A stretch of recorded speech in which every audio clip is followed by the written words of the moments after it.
Bismillahirrahmanirrahim. Assalamualaikum warahmatullahi wabarakatuh.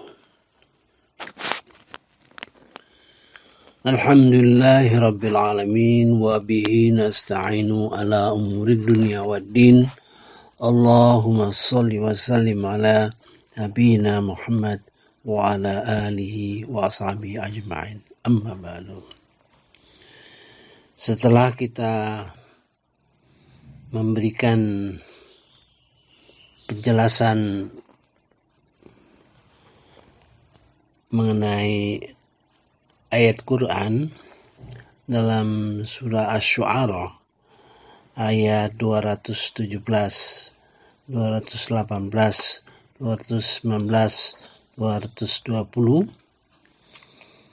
yang menggambarkan bagaimana Allah menyuruh kita tawakal kepada Tuhan yang maha perkasa dan maha kasih sayang, yang melihat kamu ketika berdiri sholat, yang melihat liku-liku badan kamu ketika sujud, ruku pada saat sholat. Dan sesungguhnya Dia maha mendengar dan maha mengetahui. Di situ tersirat kita bahwa waktu kita sholat, Allah memberikan petunjuk kepada kita. Bertawakallah, dalam arti kalau kita banyak persoalan, banyak pikiran yang mengganggu kita waktu sholat, serahkanlah semuanya itu kepada Allah Subhanahu wa Ta'ala. Dan Dia memberitahu kita bahwa Dia maha mendengar dan maha tahu apa yang ada di dalam hati kita. Kemudian seolah-olah berjanji, kapan saja kalian sholat, waktu berdiri Dia akan lihat, Dia akan melihat gerak-gerik dalam rangkaian sholat, sujud, ruku, i'tidal, bangun dari ruku. Seperti yang saya jelaskan pada rekaman terakhir, mudah-mudahan Bapak Ibu sekalian merasakan kalau kita percaya kepada ayat Al-Quran tadi, yang 4 tadi, berarti sudah sampai apa yang disebut ilmu yakin. Mudah-mudahan Bapak-bapak, Ibu-ibu sekalian, ketika mau sholat terkenang dengan ayat tersebut, apalagi hafal di luar kepala. Mudah-mudahan Bapak Ibu tersenyum gembira karena kita betul-betul akan berhadapan dengan Allah Subhanahu wa Ta'ala. Semakin kita yakin, semakin timbul perasaan gembira waktu kita sholat. Selanjutnya kita fokus saja dalam perbedaan ruku dan sujud. Pada umumnya, apa yang kita ucapkan di dalam ruku, Subhana rabbiyal azimi wa bihamdihi, Subhana rabbiyal azimi wa bihamdihi, Subhana rabbiyal azimi wa bihamdihi. Ketika sujud, Subhana rabbiyal a'la wa bihamdihi, subhana rabbiyal a'la wa bihamdihi, subhana rabbiyal a'la wa bihamdihi. Hanya berbeda al-azim, al-a'la, dua sifat daripada Allah, al-azim, al-a'la. Al-azim artinya maha agung, al-a'la maha tinggi.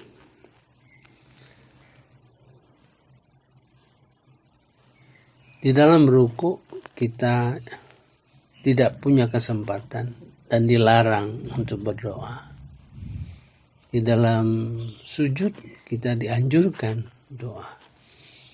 Tentu ada pertanyaan di dalam hati kita. Mengapa? Al-azim, al-a'la. Apakah dua kata ini yang menyebabkan perbedaan tersebut? Substansi dari al-azim dan substansi dari a'la memang berbeda. Kalau kita sujud, itu perintahnya hanya satu. Perintahnya di dalam Al-Quranul Karim, itu dalam surah Al-A'la. Sabbihisma rabbikal a'la. Ayat pertama. Sabbihisma rabbikal a'la. Sucikanlah nama Tuhanmu yang maha tinggi. Dan dirumuskan oleh Nabi Muhammad SAW dalam ucapan. Ada yang subhanallah, ada subhana rabbiyal a'la wa bihamdihi. Untuk sementara wa bihamdihi kita tinggalkan dulu, karena wa bihamdihi itu sama dengan alhamdulillah. Jadi cara merubah susunan kata-kata saja. Jadi kita tinggalkan dulu sehingga kita fokus kepada subhana rabbiyal a'la. Di dalam tafsir Al-Quran,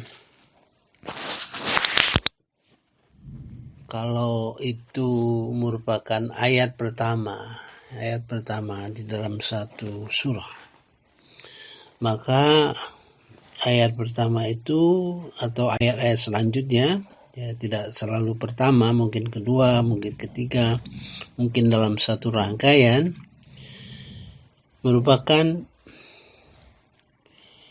jiwa dari seluruh isi di dalam surah tersebut.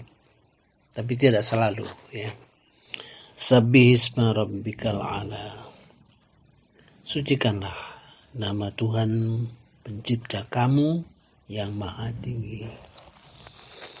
Jadi a'la di sini merupakan satu-satunya di dalam Al-Quran yang memerintah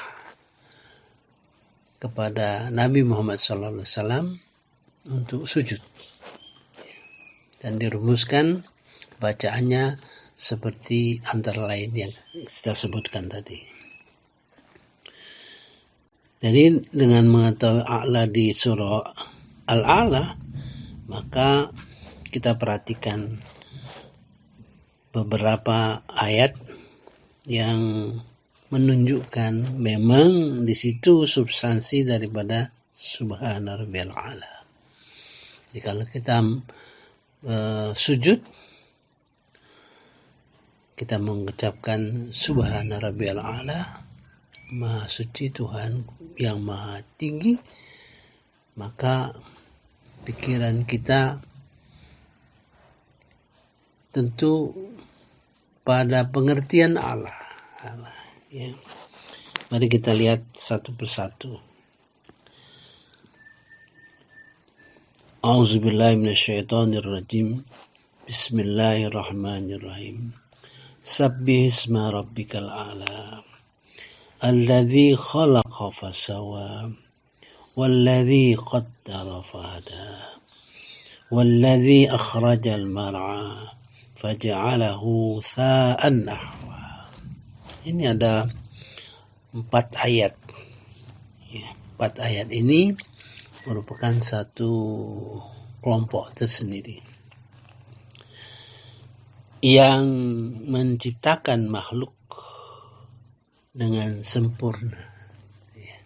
Jadi ketinggian Allah Subhanahu wa ta'ala itu karena daya cipta. Yang diciptakan itu adalah antara lain makhluk yang sempurna. Ya, pasal ada jiwa, ada raga, ada hati, ada pikiran, otak, dan sebagainya. Walladzi qaddara fahada. Dan yang menentukan takdir. Kemudian dia memberi petunjuk. Walladzi qaddara fahada. Menentukan takdir. Di dalam perjalanan hidup kita tentu banyak hal-hal yang kita temukan sebagai takdir Allah Subhanahu wa ta'ala. Mungkin kita berkeluarga, beristri, bersuami, kita yakini itu takdir Allah Subhanahu wa ta'ala. Kemudian Allah memberi petunjuk dalam menjalankan kehidupan. Kemudian walladzi akhrajal mar'a, dan dia menumbuhkan rerumputan. Sebetulnya ini gaya bahasa memakai perumpamaan, ya. Menentukan rumputan. Sebab rumputan itu kita saksikan nggak lama namanya rumputan. Ya, faja'alahu, kemudian dia jadikan rumput itu kering, hitam-hitaman. Nah, dalam 4 ayat ini tergambar kebesaran Allah Subhanahu wa ta'ala, ketinggian Allah di dalam menciptakan kita. Maka di dalam ruku, di dalam sujud terbayang oleh kita bagaimana substansi daripada Allah. Subhana rabbiyal a'la wa bihamdihi.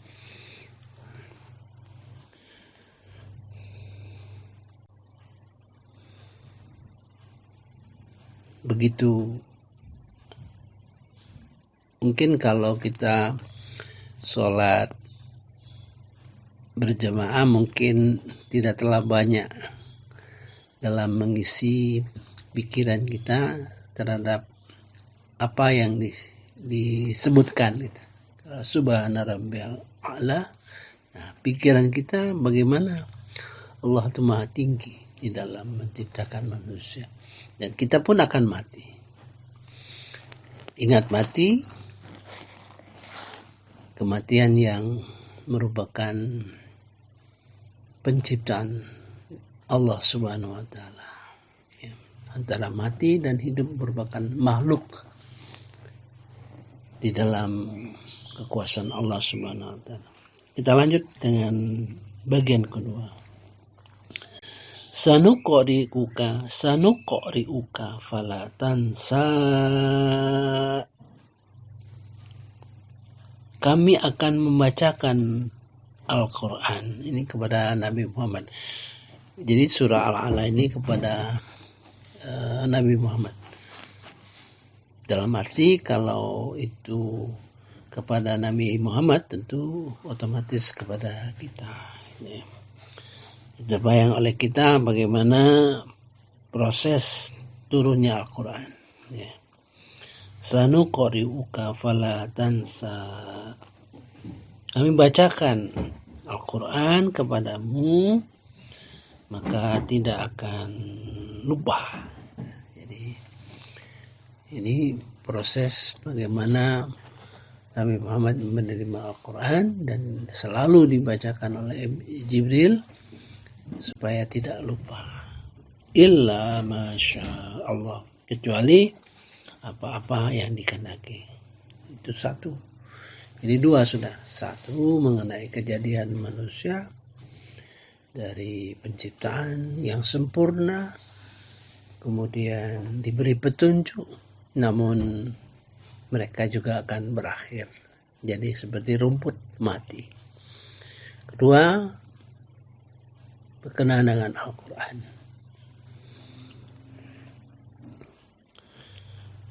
Sekarang ketiga.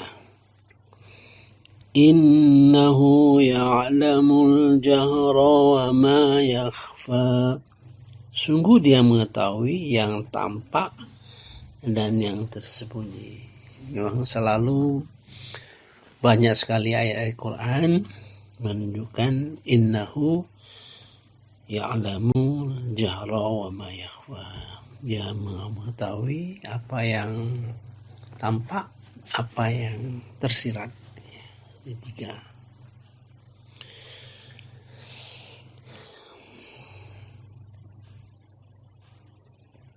Keempat. Di ayat-ayat surah Al-A'la ini materinya terpisah, ya, merupakan poin-poin yang menunjukkan ketinggian Allah Subhanahu wa taala. Wa nuyassiruka lil yusra, dan kami akan mudahkan kamu kepada ajaran Islam. Wa nuyassiruka lil yusra.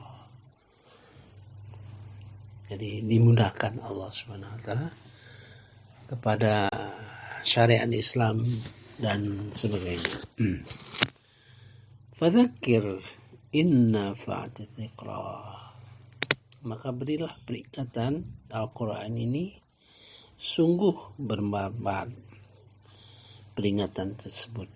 Nah, sampai di sini ya kita merasakan fadzakir itu kepada Nabi Muhammad, itu kepada kita juga merupakan perintah untuk mengingatkan Al-Quran. Sungguh Al-Quran itu bermanfaat. Inna fa'ati dzikra. Jadi kalau kita membaca Al-Quran, memahami, kemudian kita sampaikan kepada orang lain juga, itu sungguh bagi kita yang menyampaikan sangat bermanfaat.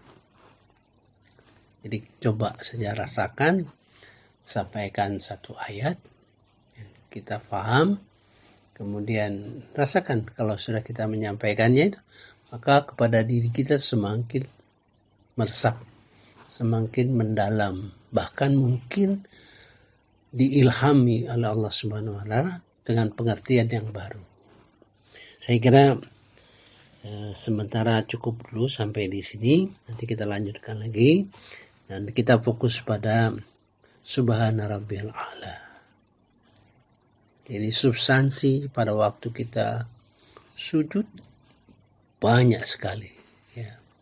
Jika bayangan kita kepada hal-hal di luar itu, insya Allah mudah-mudahan berkurang. Ya. Waktu kita sujud, nanti kita terlihat di mana selahnya, di mana kesempatan kita berdoa. Cukup. Wassalamualaikum warahmatullahi wabarakatuh.